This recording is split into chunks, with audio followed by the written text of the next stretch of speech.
Jesus is and how we as believers are to perceive Jesus, and just that long iteration of how we are to expect how Jesus is supposed to operate in our lives. And so, in our series Live On, this is where Paul goes from. He goes from laying the foundation of who Jesus is to how you and I should walk if we believe in the foundation of who Jesus is. And so this week, we're going to go into really how it starts with relationships. And that's not about relationships, but you'll see as we get into it. Um, Matter of fact, hey, Capricia, Kelly, can you bring me my phone? Oh, you know what? Never mind. Jeez, I left my.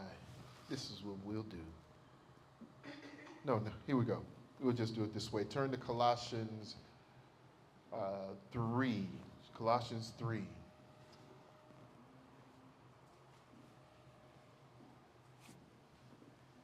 Yeah. Because again, Paul is he's walking. I mean, he's teaching us in our walk. How do we move from just uh, foundational, doctrinal understanding of who Jesus is to how do you and I walk this out in our lives? So you're going to turn to verse 18. Verse 18. Wives, submit to your husbands. I hated that we had to start with this verse, but anyway. Wives, submit to your husbands as fitting in the Lord. Husbands, love your wives and do not be harsh with them. Children, obey your parents in everything, for this pleases the Lord. Fathers, do not provoke your children, lest they become discouraged. Bondservants, obey in everything those who are your earthly masters, not by way of eye service as people pleasers, but with sincerity of heart, fearing the Lord. Whatever you do, work heartily as for the Lord and not for men, knowing that from the Lord you will receive the inheritance as your reward. You are serving the Lord, the Lord Christ, excuse me. For the wrongdoer will be paid back for the wrong he has done, and there is no partiality. And there is no partiality. Paul is now getting to the point where, okay, how do we walk out this revelation or this knowledge of who Jesus is in our lives? How does that look in our everyday life? And this is, I think, always the issue when it comes to believers, because there are some people who do any and everything, but they say they believe in Jesus. And I'm not going to say that they don't. I'm going to say that their lifestyle doesn't bear the fruit of what they say they believe.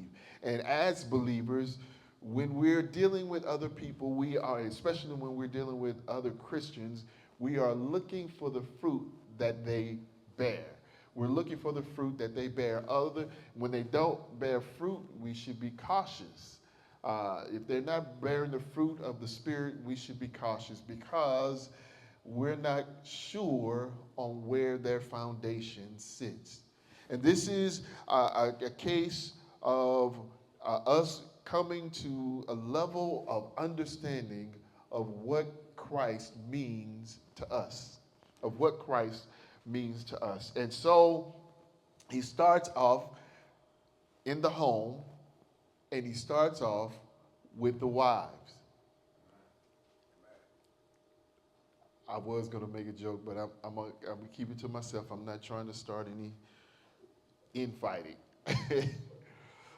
He starts off with the wives. He says, wives, submit to your own husbands. And now here, society has made the word submit almost a cuss word. Submit. Everybody, the hair on people's neck, especially women, when it comes to marriage, the hair on their neck raises up. the pitch in their voice goes up higher and it gets a little loose, and it says, submit what? Submit who? To who? You go down all the list of questioning who am I supposed to be submitting to? When it is not necessary, it is not our direction saying men, it's not husbands, it's not men who are saying you should submit. It's God who says you should submit. Now, here's the thing. That word submit is a word that's borrowed from a military phrase or terminology. It means to be under in rank. Submit means to be under in rank. You all are familiar with military. There is a captain, and then there's, well, let's go like this. There is a general, and then there's a lieutenant colonel. They're not, one is not better than the other. It's just one is ranked higher. Not better, but ranked higher. And so the responsibility for the one who's ranked higher is greater than the one who's ranked below. Not saying that they are better than the one below.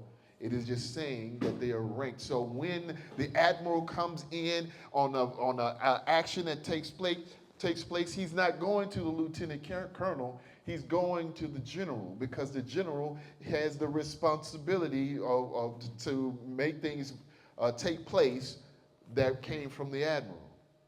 I want you to get this. I need you to get this vision. It is the understanding that you and I have to understand there is a hierarchy, not in the sense of they fought their way to get there, not in the sense of I'm better than you, not in the sense of I'm more worthy than you. It is a sense of God placed an order because there has to be order. God is a God of order. He's not a God of disorder. That's the enemy. That chaos is not God. God is of peace. You can't get peace in chaos. You can't get peace when everything is going crazy. You can't get peace when everything is out of order. You just get frustrated. I don't know about you. You can walk into a room and it's in such disarray, you just kind of go, I got to do something about this. I just don't like being in this room because everything is out of order. But when that room is put in order, you just you stand taller, you smile a little bit, you can breathe easy because everything has a place and it's in its place and you feel at peace. And this is what God has done when it comes to the family, the household. He has put some order. He didn't say that wives, you're not worthy or you're not better or you're less than man. He just simply says that I ranked him higher than you in the fulfillment of what I'm going to do in this world. He took that word and he said submit. I mean, we've taken that word submit and made it into something that it's not. We've made it into something that is derogatory. We made it into something that is not becoming of anyone who's in the position to have to submit. And so now everybody is bucking against each other. Now think about it. Some marriages would have lasted if they weren't always butting heads, if they weren't always fighting. Now some fighting, hey, I'm not saying that you're not going to argue. When Sasha and I do premarital counseling, we tell these young couples, they say, look, we're not doing this so that you never fight. That's not realistic. So you come from two different backgrounds. You have both your parents. You have a single parent. You have no siblings. You have 4 siblings. You're male. You're female. You're from the south and you're from the north or the east or the west, whatever it may be. There are a list of things. You're an athlete. You are a bookworm.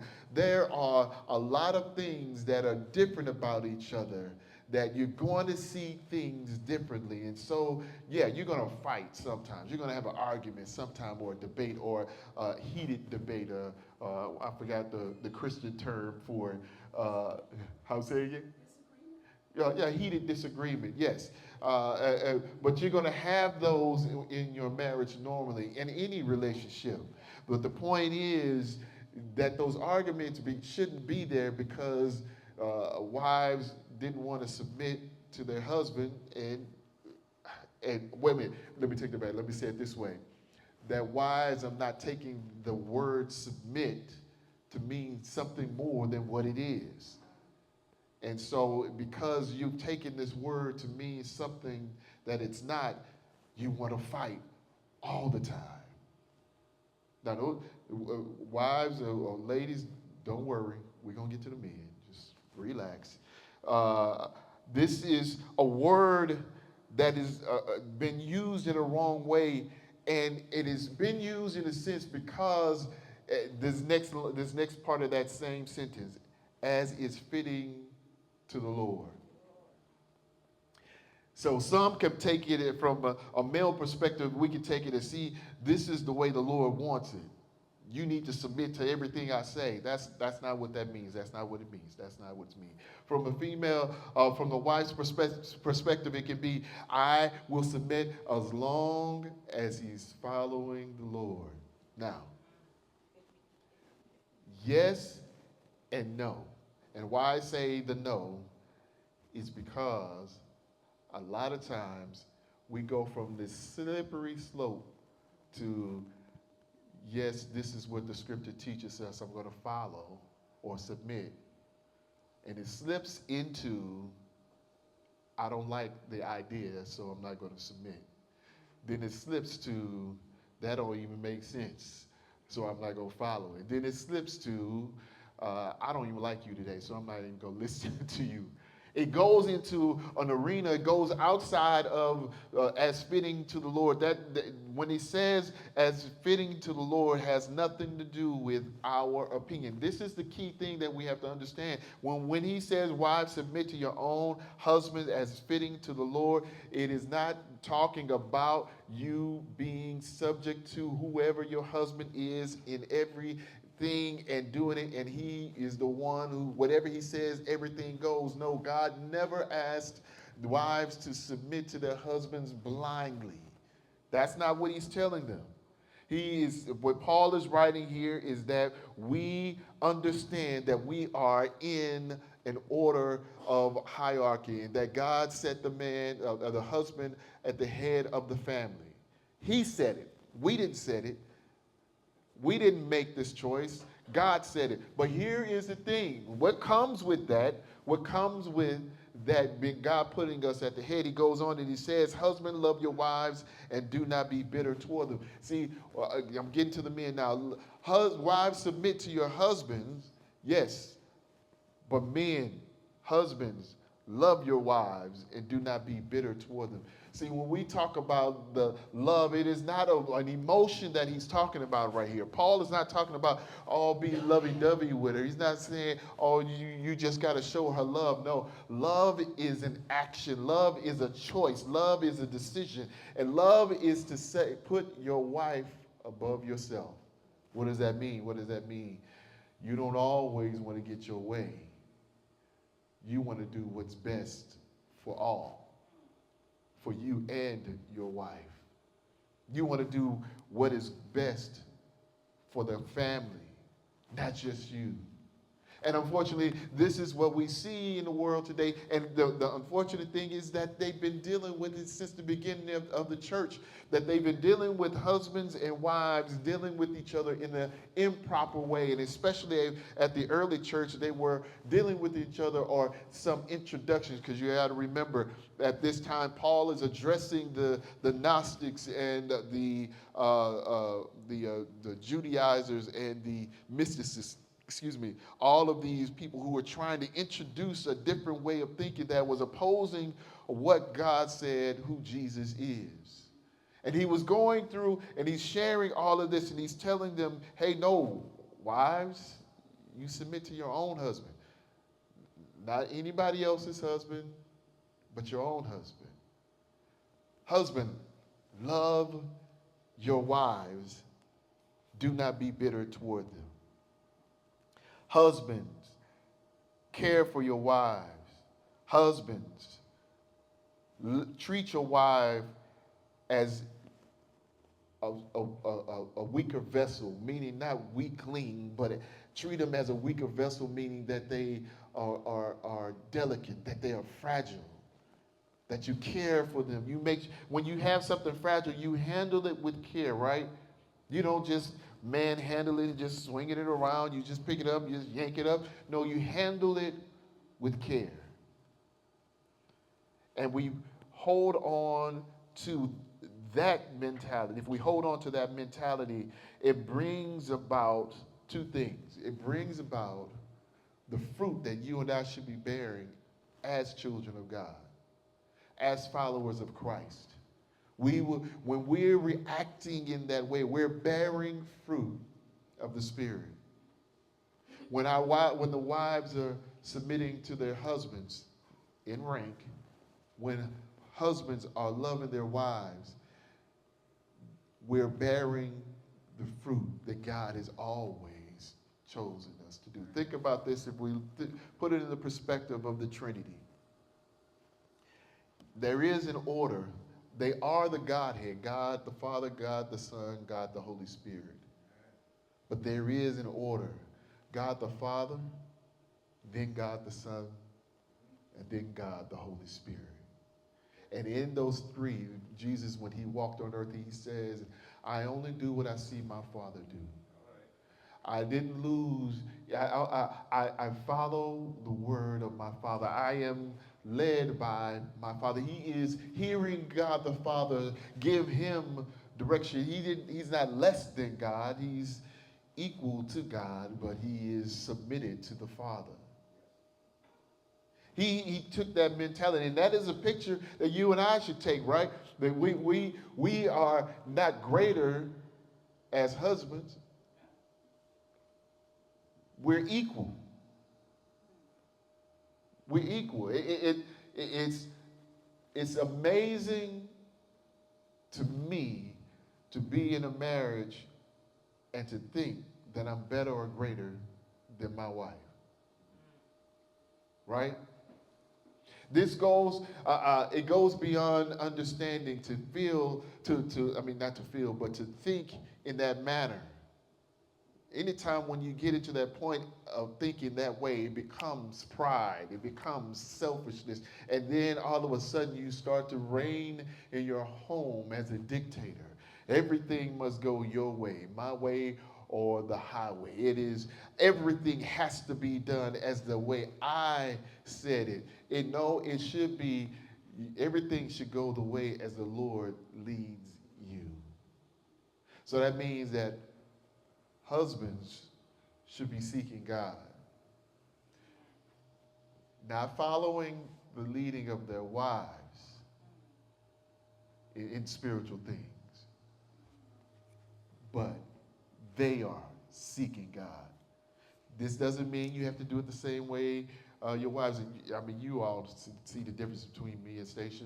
Stacia's a prayer powerhouse. I'm just like, hey God, I'm here. Can we talk? Y'all see the difference. But it's my seeking that is supposed to help lead our family. It is my hearing the direction from God. It is my getting into the word that is supposed to be the one to lead our family. Now, this doesn't mean that I don't hear from Stacia, because sometimes, a lot of times, I don't move unless I hear from her. I'll hear from God, and then I'll look to her, hey, this is what I'm hearing, this is what I'm feeling, this is what I'm sensing. What are you sensing? We're doing this together.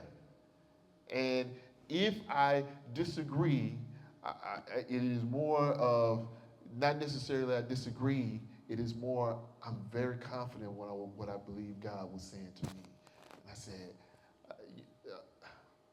we're going to go this way. Right or wrong or different, I know I'm hearing God in this one. I said, we can go this way. And fortunately, Stacia is very good about whatever you hear. Let's go that way.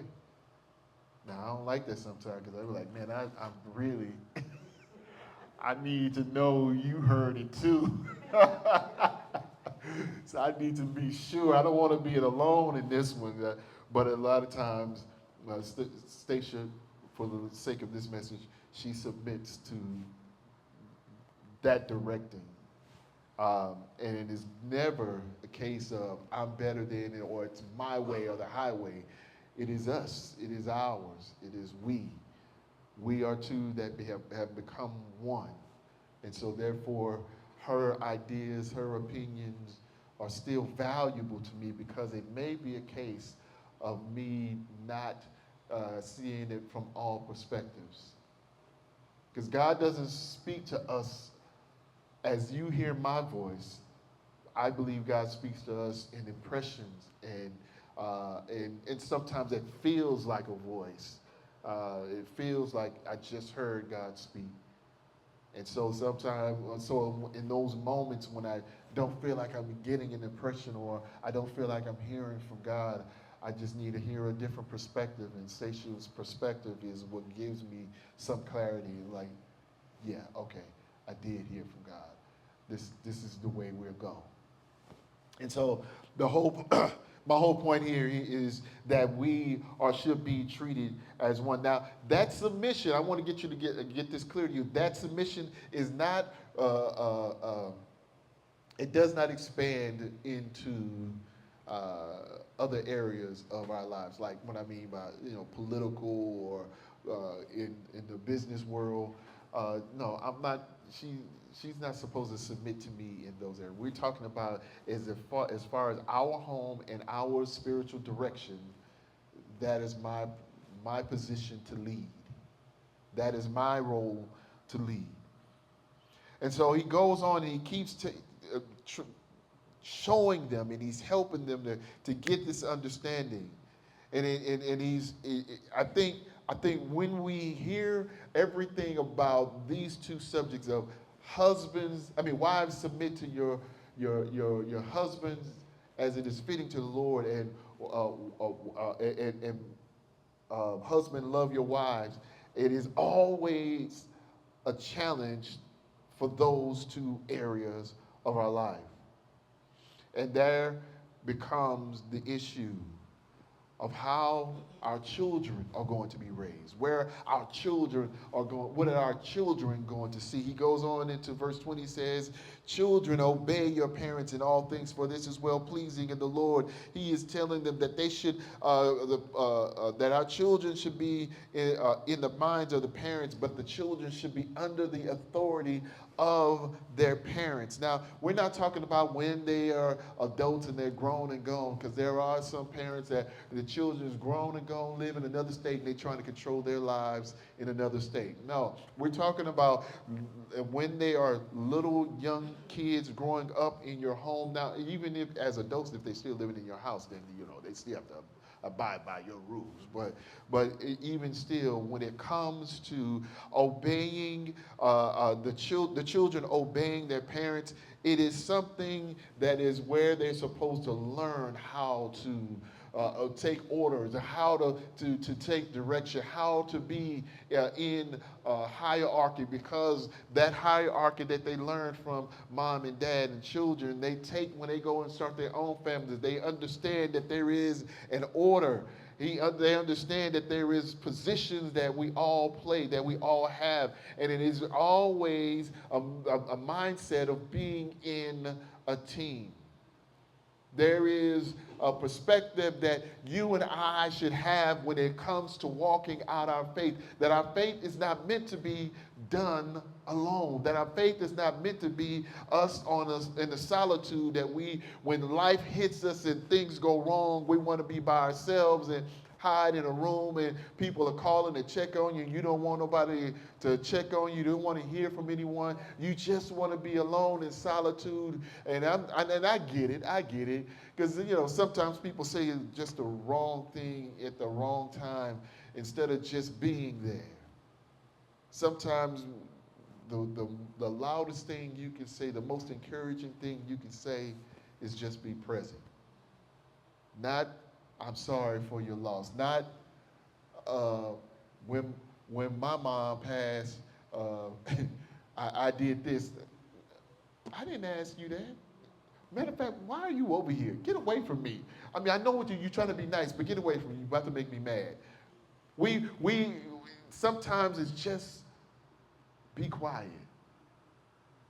And it comes from us understanding that there is an order. When we play team sports, everybody has a position. It is not that anyone is one, we do have some stars on some of these teams, but what my point is that star can't do it alone. That star can't win every game by themselves. There have to be role players. There have to be people who are willing to play their position for the sake of the team. The Patterson team, everyone has to be able to play their role because God has a call for the Patterson team. It may not be as big as another team, but whatever impact this team is meant to have, they will have it for the glory of God. And so whatever other team that you may be on, whatever team you get, the Pleasant family, the Edwards family, the Morin family, whatever team you may be on, those teams, the Ingram family, the Curtis family, whatever family you may be on, God has a purpose for that team. Now that doesn't mean that that team stays intact the whole time forever and ever. That means that the team in the season that they're in will do what they're supposed to do in that season. And then when time passes, that team splinters off and becomes new teams. And then that team has a call. God has a place and purpose for every team that he has in the world. And in the end, we are to fulfill the purpose that God has for us. Yeah, I was about to go somewhere. So getting back to the children, he's writing saying, children, obey your parents in all things, for it is pleasing to the Lord. And he follows up and to the fathers, because he's already talked to us as husbands. Now he's talking to us as fathers, as if we're the problem. We know it's the children. The Lord Father, he says, do not provoke your children lest they become discouraged. Do not provoke. It's not necessarily talking about don't make them angry. Because they're going to be angry when you discipline them, right? They're going to be upset with you when you try to correct them. But it is in the way that you try to correct them. It's in the way that you try to teach them. You're angry all the time. You make them feel as if they were a mistake and you hate the mistake that you made. It is every time they try to do something, you find something wrong. You never encourage, and you're always provoking them to anger, to be upset with you. Wait a minute, now here's one. You provoke them by not even being present. Either way, you're causing an issue within that child, and they end up becoming discouraged, self-doubt in everything that they do, not feeling worthy enough, doing things that they don't want to do, but because daddy wasn't there, they're going to do it because that's the only way they feel loved. Doing things that is tearing them up on the inside because they know what they're doing is wrong, and they really don't want to do it, but they don't know any other way because no one has shown them the way. Fathers, do not provoke your children lest they become discouraged. For when he says this is well-pleasing to the Lord, this is one of those important reasons for a child's obedience. When a child respects his parents' authority, he is respecting God's order of authority in areas of life. A lot of the youth today, they have no respect for elders anymore. It's for the most part. I mean, I know when I was young, and especially those who were older than me, you didn't talk back to adults. Adults can, any adult can give you direction. Any adult can give you direction. You can be 2 blocks away from your house, and an adult comes out and says, "You stop that, and you better get over there." You did exactly what they said. Now, of course, our world is a little bit, dangerous now. You can't listen to everybody. But when it comes to bringing order and things, and adults, when an adult tries to bring order, a child should be in their place and respect that adult. I have some older ladies who were at work, and when I address them, hey, Miss So and So, how you doing, Miss So and So? Because I'm calling them by their first name, and I guess I'm old enough to understand. No, you don't call those by their first name. Even though I'm an adult, well into my adulting, but I still, when they're older than me, I still feel like the kid, and I go, "Yes, Miss Such and Such, can you do this for me? Hello, Mister Blah blah blah." Now, anybody my age or younger, I just, I talk to them regularly. But when I know that they're older than me, "Hey, Miss So and So, can you help me out over here?" And they're like, "Why do you call me?" And I said, I try to figure out how do you say it without saying you're older than me. Like, yeah, that's what I end up saying. I said, I just want to show you respect. Because they don't know if I call anyone else by Mr. or Mrs. They just know that I call them that. And so, and that is because we understood that there was an order. Now, I can only speak from my household growing up. My dad, I won't say he was the spiritual leader, and the reason I say that is because he didn't go to church with us. But when there was prayer, he would be the one leading the prayer. Uh, yeah, I don't think my mom ever led the prayer. No, no, never heard her lead the prayer. But my dad has always led the prayer, and if there was something spiritual said, he will be the one saying it. But my mom, she was the one. We went to church. We went to church. But then this just came to mind. I remember this distinctly. One of the times my dad came to church with us, and all of our friends thought my mom was a single parent. It's like they were like, "Your dad live with you?" Yeah. I mean, I was confused with the question. Like, yeah, yeah. He, my dad has always been there. What are you talking about? He just don't come to church here with us. But he's always been, he was always leading the home. And of course, everything else about the house, he was leading. Now, my mom had a strong say-so to the point where, well, whatever your mama want. So what did your mama say? Yeah, okay. Well, yeah, go ahead, we'll get that.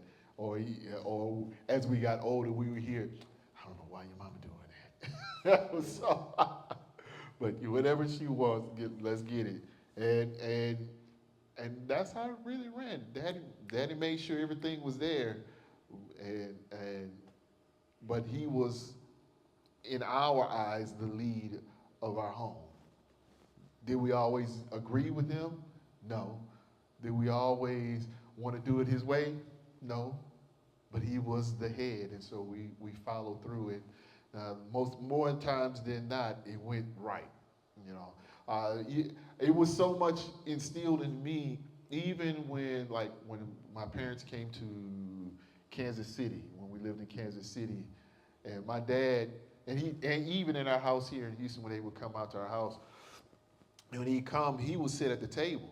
Because, my mom they were born in 31. So they came and my mom brought the food to the table for my dad. And so when he comes to our house, he's expecting that same thing.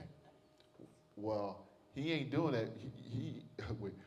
You ain't doing that to my mama here. This is my house. So I served my daddy. Okay, Daddy, what do you want? Blah, blah, blah, blah. And I served, when he came to Kansas City, I served my daddy his food. And, you know, my mama, she's very particular. She's like, I'll get mine. So I was like, because let's put it like this. In the kitchen at home, if she's in the house, get out of my kitchen. If she's gone, when I get home, my kitchen better be clean. Because that means if it's not clean, it's because we dirtied it up, because she cleaned it every night. There was no dishes, nothing left out overnight. So everything was in order every day.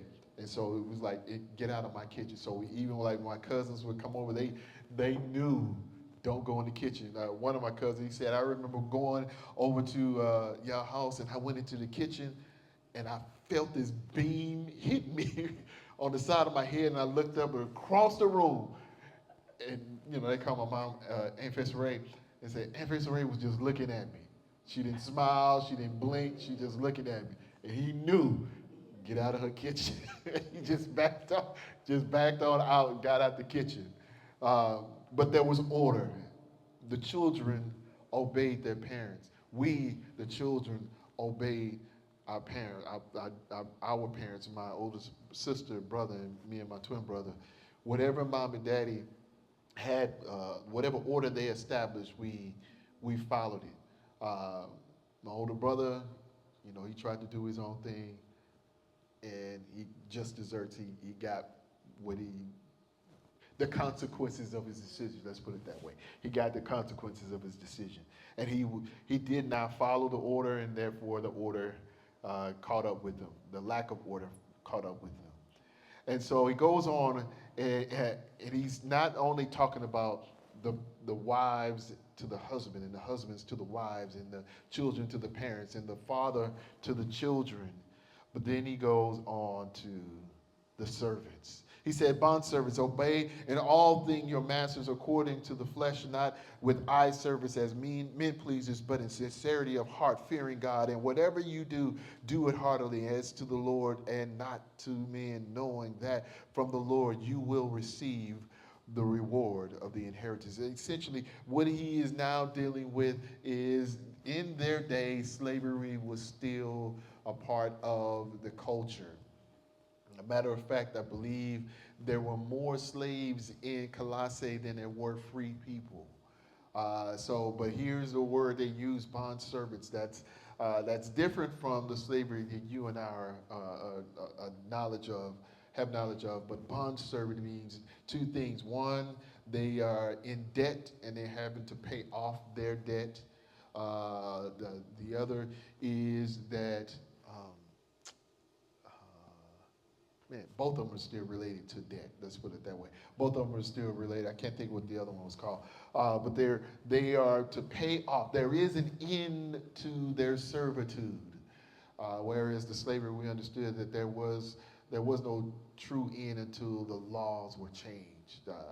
And so that's how we ended up with generation after generation of slavery. But a bond servant, there is an end to their servitude. And so he is now addressing the bond servants. Think about that. He's addressing everyone, and he said, husband, wives, children, that is your usual makeup of the home, but also in the home is the servant. It is the bond servant. And he's saying to the bond servant that you must obey your masters. Now, fortunately, these verses were taken to use to support the illegal, spiritually illegal slavery that we know of here in the U.S. But the matter here is that he was addressing the mindset of those people who were bond servants. He's telling them to obey in all things. Not what eye service. You know what eye service means, right? It means that when the boss is around, you're working hard. But when the boss or the master is not here, you're just kicking back, you're being lazy, half doing it, and then you hear the footsteps, and then you start getting up and acting right again. And so now today we don't have bond service in that regard, but we do have employees. We do have managers that we have to, who we are employed by. We do have supervisors. We do have team leads that we have to submit ourselves to, and we should be submitting ourselves to wholeheartedly as unto God, not just to, when they come around, not just when they're checking up on you. We should be doing it because the eyes of God is always on us. That God is always seeing every move. God's eyesight is so good that he sees your thoughts. He sees your future. He sees where you're going before you get there. He sees where you're thinking before you start to think that way. He is going through that whole mentality, and he's telling them that they should obey their masters, that they should have the right submission towards their leaders. We are in a world where everybody wants to fight everybody. Everybody wants to buck the system. Everybody wants to be their own man. And I'm not saying that you shouldn't be your own man. I'm just saying when you are in a position of submission, that you are to submit in rank and let who has the rank over you do their job as the leader, and you do your job as the person who is submitted to that leadership. He goes on and he says that you will receive the reward of the inheritance for for you serve the Lord. You will receive the inheritance. It's not the inheritance of that master when he dies. It is the inheritance of God, what God would have for you when you have served in a way that you have given all of you. Paul is very clear in making sure that there is some level of order, that there is some level of direction, that everybody's not just running in any and every way, but that there is a position for everyone, and everyone should be following in one direction. And as we go in one direction towards God, then everything will begin to fall in its rightful place. That we should not be trying to do our own thing all the time. And hear me what I'm saying. I'm not saying if God has put on your heart to start a business that you shouldn't start a business. That's not what I'm talking about. I'm talking about we're looking right now in the framework of the home right now. This is the household. The household should not be going in different directions. I don't know if you recall when when the Pharisees were saying about Jesus because of the miracles that he was performing when he cast out the demons, he says he is being powered by the devil or Beelzebub. I forgot the name that they used. And Jesus responded to them that a house divided will fall.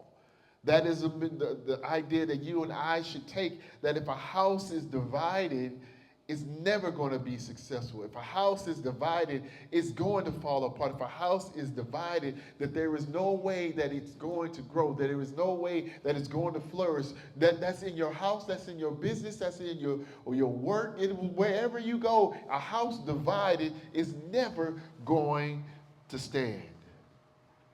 And he goes on and he says, in all of this disorder, those who are not following, those who are doing wrong, they will be repaid. Now, you can take that as a threat, but I'm going to tell you to take it as a promise that you will be repaid. The discord that you bring about, it will be repaid to you. If not in this life, in the next. And God is very, very clear in this when he writes through Paul. He says that debt will be repaid, that all of this discord that you bring in will be repaid. And there will be no partiality. That means nobody can escape it. Don't think that you did enough good to say, well, God, I did all this. Yeah, I put dissension in this home. Yeah, I caused this child to be this way. Yes, I was abusive to this servant. Yes, I did all of those things. Now, and this is, and I'm not talking about where they did it and they did it as believers and they repented of it. I'm talking about those who were doing it and they're not even repenting of it. Because the unrepentant means that they don't even see it the way God sees it, so they're not changing their mind. They're keeping it. They think that they were right in doing what they were doing wrong. Think about this. Anytime we do something that, when someone does us wrong and we retaliate, believer or not, and we retaliate in an unchristian, like an ungodlike way, we are not representing God, and we have opened ourselves to receive the consequences of those decisions. When we used to go to the prisons with the Pleasants, and we would see some of these guys. Some of these guys grew up in church. We had, they had an actual band in there for worship, and they weren't makeshift. I mean, they had all the instruments and the vocals, and they were good.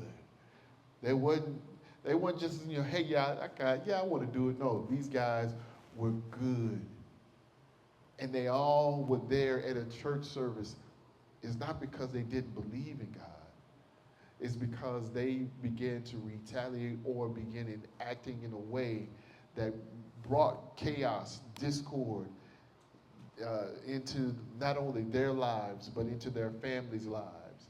And that discord and all of that disorder got them in a situation that they were in prison.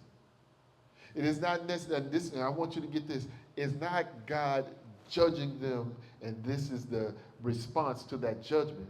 No, it is God allowing them to reap the repercussions of their decisions because they removed themselves from under the umbrella of God's hand. That is a sobering thought for all of us, that it is not just because you say you are a believer, it is also you and I staying under the covering of God's hand and letting his hand guide us, direct us, lead us. And he does that through order. And he established that order in the home. Wives, submit to your husband. Husband, love your wives. Children, obey your parents. Fathers, don't provoke your children. Bondservants, be obedient to your masters. Masters, treat your servants well. He has established an order that you and I can take wherever we go and let that order dictate us because we are now Team God. And as we are operating in that order, God's direction, God's revelation will continue to come because his revelation is not going to only be for one person in that team, but it's going to be a revelation for everyone in that team. And if you're not following him as the lead of your home, husbands, if you're not submitting, wives, to that direction that he is receiving from the Father, if children, you're not obeying your parents as they are seeking God on how to raise you, and servants or employees, if you're not operating in a way that is bearing fruit, even in the workplace, we are all out of order. And Paul is writing to the church in Colossae and to us, let the order of God be our guide. We've heard this term before, let the peace of God be our guide. That peace comes from God's order, God's way of doing things, God's placement of everything, the way God sees it, God's perspective on everything. Seek first the kingdom of God and his righteousness. Seek first his kingdom and the way he ordered things, because in the way he ordered those things brings you and I into a right standing with him. And as we come into a right standing with him, everything will be added onto us.